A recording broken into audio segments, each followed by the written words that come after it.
My name is Rick. I'm currently 32, but was only 26 at the time of this story. I grew up in Bloomington, Minnesota. I lived close to the Mall of America, so me and my friends would often end up there on the weekends if we had nothing better to do. It's nice for an indoor walking area because it's huge and circular, so you can still get exercise and people watch, even if there's bad weather, like in the infamously long, cold, and snowy Minnesota winters. On this day in particular, I was with two of my cousins and my girlfriend, now wife. We'd walked around the mall for a while and decided we'd go down to Barnes & Noble next. On the way to the bottom floor to aimlessly browse through some books, I started to get stomach cramps and figured I was going to need the bathroom very soon. Luckily, there's a bathroom in the back of Barnes & Noble, so I wouldn't have been holding my friends up in some random hallway.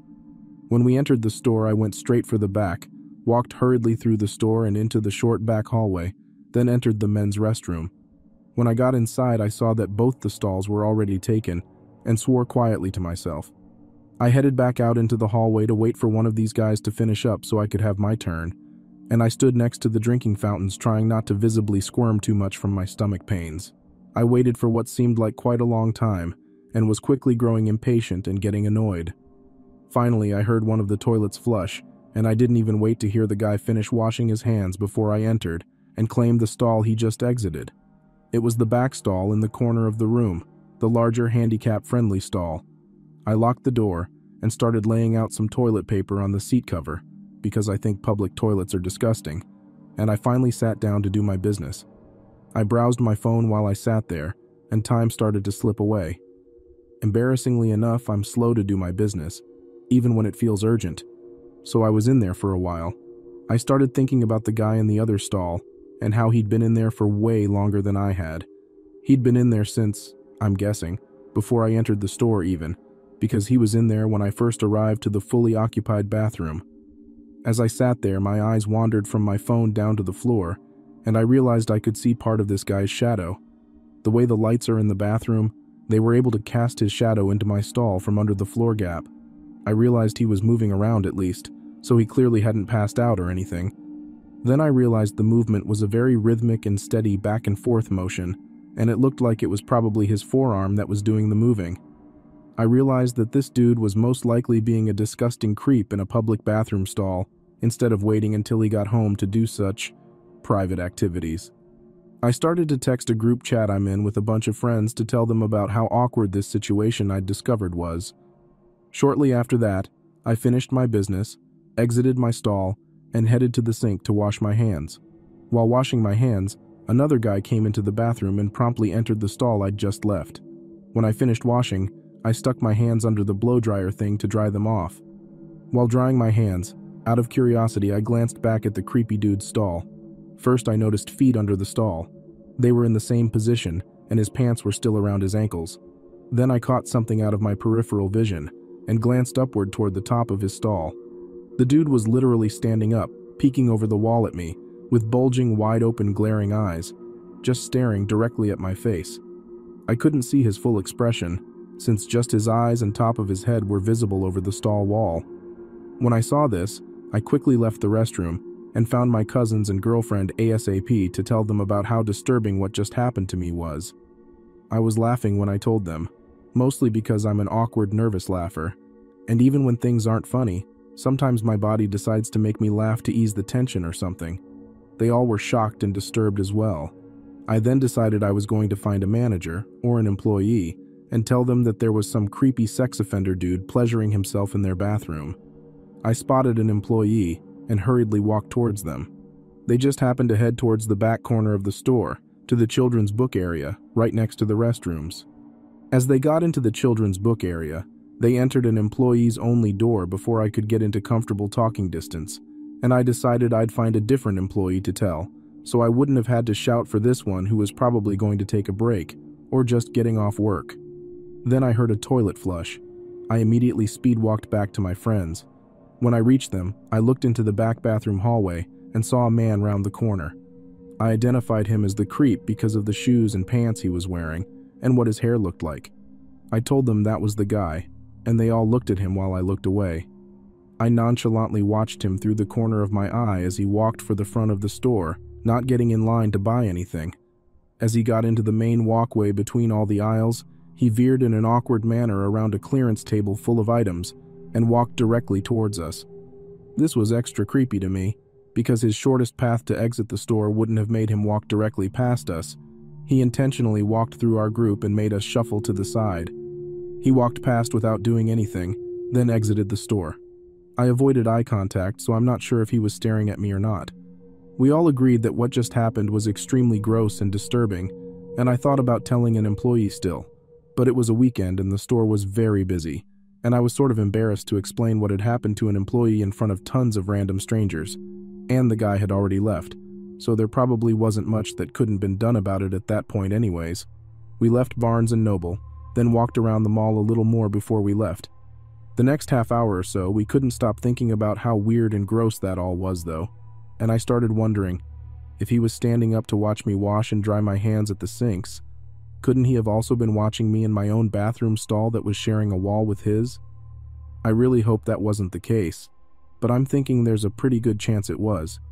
He likely had seen me with my pants down while he was doing his special activity, and he may have even read my phone screen as I was texting my friends about him. Hopefully that guy got caught for something shortly after the run-in I had with him. If not, it's kind of scary to think he may have moved on to something worse.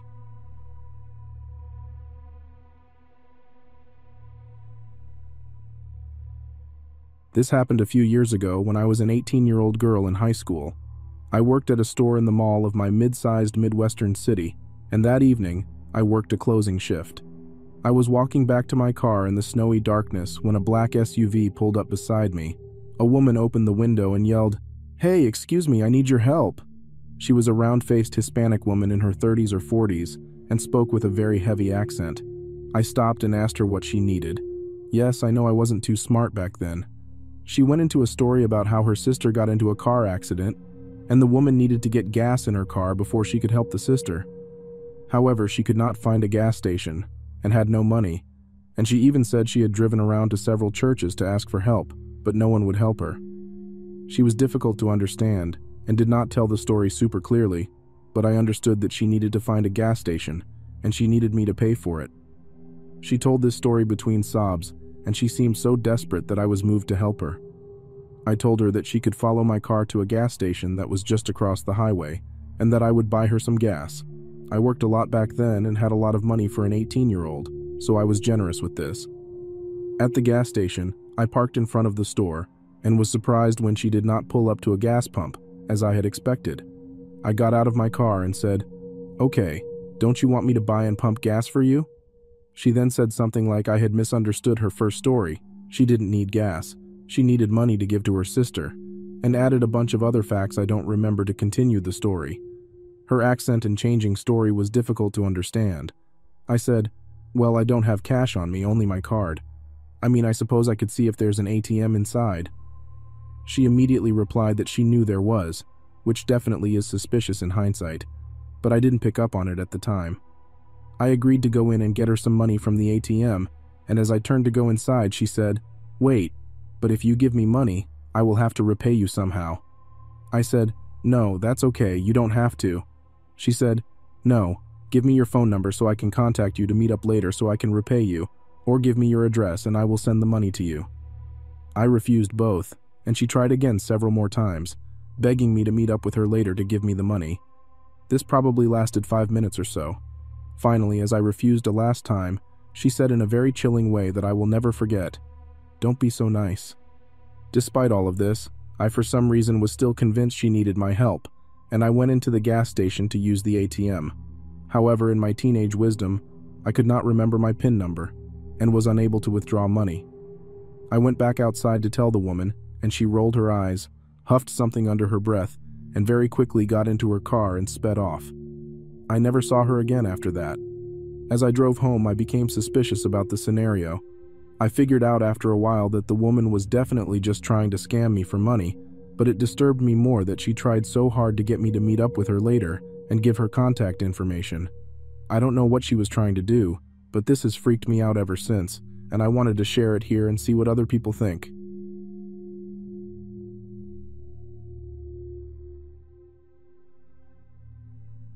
The week leading up to the Christmas holiday, my family, consisting of one son, a daughter, my wife, and myself, took a last-minute trip to a small outlet mall-type place about 20 miles away from our home.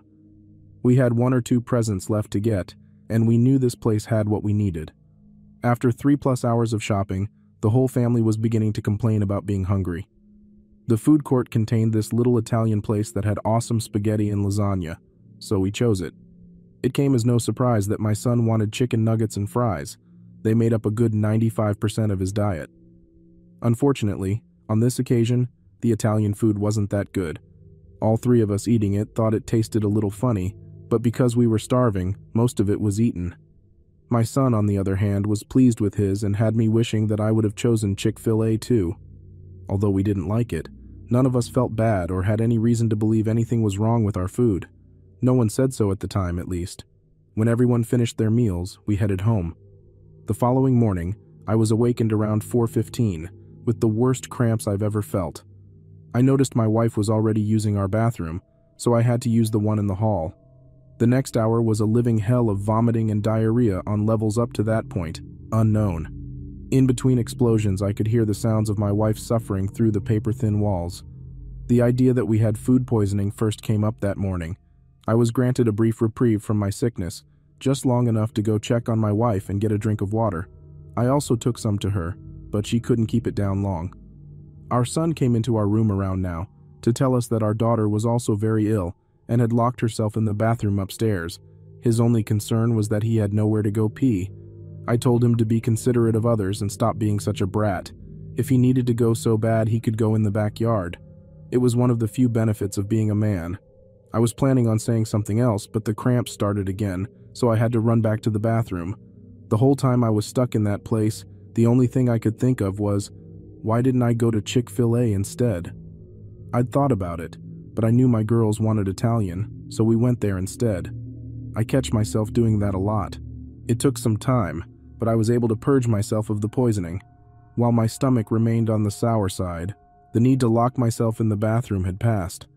Once again, I checked on my wife and found her condition to still be terrible. I also knocked on the upstairs bathroom door. When I got no answer, I knocked again and still got nothing. Something told me that this didn't bode well, so I forced myself in and discovered my daughter unconscious on the floor next to a giant puddle of vomit. When I checked her pulse, I could barely feel anything. Trying not to panic, I ran down to my bedroom and grabbed my phone. I dialed 911 as fast as I could and told them my daughter and wife were very sick and that my daughter was unconscious. I'd completely forgotten about myself. They were my only concern. The 2 ambulances arrived quickly and rushed them both to the hospital. I scooped up my son and we followed in my car. This would be the first long day of many in the coming weeks, and not just for my family. My daughter's illness was found to be the worst, and landed her almost 3 weeks in the hospital, some of it in the ICU, while my wife's, though still being bad, passed within the week. I myself was forced to spend the night to take fluids, but compared to them, I got off easy. It would quickly come to light that we were not the only ones to become sick after eating at that place. The rumors spread like wildfire through the hospital that a massive salmonella outbreak had started. These rumors were confirmed a day later when the news reported on the full extent of the spread. At that point, 14 people had been infected. 2 of them, an older couple, passed away the same night we first spent in the hospital. The numbers would reach 36 infected over the 2 days the restaurant was allowed to stay open. The final death toll was reported to be 11, when the last victim, an 8-year-old girl who had been on life support for 2 weeks, was allowed to pass by the family. As the winter of 2018 became the spring of 2019, life eventually returned to normal, whatever normal is. My wonderful women had been back home for a couple of months, so we decided to have the Christmas we never got to have. All the presents we had purchased were still sitting in the spare bedroom. The week of Easter seemed appropriate. The rest of the family was invited over for food in which all the proper safety measures were practiced, by the way, and we exchanged presents with one another and had an all-around great time. I may be speaking for myself, but it was the best Christmas I'd celebrated in my life. It may go without saying that the little Italian place could never bounce back from all the bad press. They reopened soon after the problem was discovered, but no one would go back, and they soon closed for good. They'd already closed by the time we were able to go shopping at the mall again, and just getting up the courage to do that took a while. Of course, we wouldn't have eaten there anyway. I've learned my lesson. As of the 1st of September, when I'm writing this, we've only been back to the mall once since that nightmare of a meal. Even before stepping foot in the parking lot, eating anywhere in that food court was banned. My daughter has become a vegan since returning from the hospital, and I can't say I really blame her. I'd love to have the self-control to go that way myself, but I can't pretend to be something I'm not. These days, on the rare occasions we don't eat at home, 99% of the time, we go to Chick-fil-A, and we've never had a bad meal from there. This has proven to me that I was right to want to go there in the first place,